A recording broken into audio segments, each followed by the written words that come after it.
Hello there. We're here to talk through this easy as ABC transparent puzzle by Prasanna Seshadri with the theme of yell out greetings. We see greetings across all the edges, and in this puzzle for this week, all these cells will be filled by letters, the letters in hello, H-E-L-O, as well as I and Y.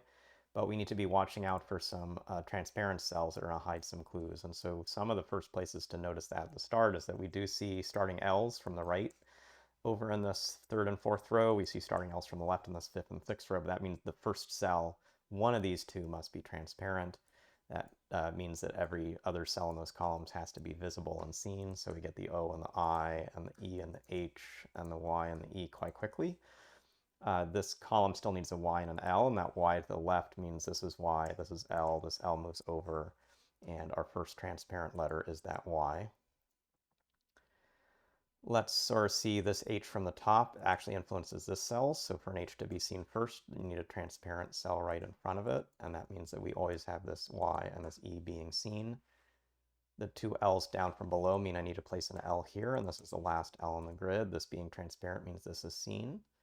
I've got three Y's. And so I'm looking at this row and saying, where can a Y go? A Y's got to go in here. And it's not transparent because the Y's already seen in the cell there. So this is the transparent cell in this fifth column, marks the rest of these in, forces an H down at the start, and that H is now triggering where we've got three more H's to place, but in the first column, there's just this spot for an H. So H will be transparent in that cell, marks these off, marks, I think, this into the grid. We've got IOs kind of around this corner.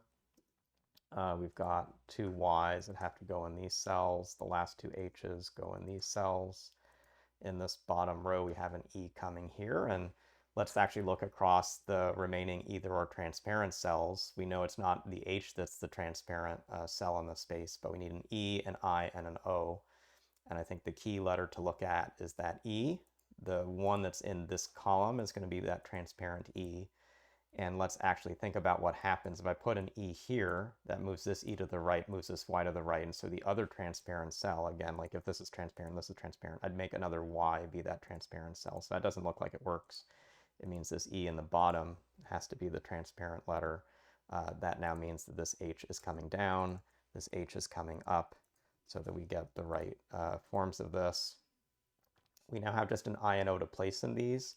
And I think the way I'm seeing to get that logically resolved first is actually coming to this interesting cell. So an O isn't down here, and an O can't see both of these transparent cells and then also be in a transparent cell. So this is the O, this is an I. It gives I, O, I, O, I. In this bottom space, this is the only spot for an O, moves this Y and this Y.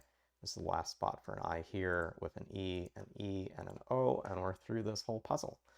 So thanks, Prasanna, for this good challenge, and hopefully for you watching this video, you got a sense of how to mark tentative transparent cells, but have that be the break-ins for the puzzle, getting to some more structure in the grid.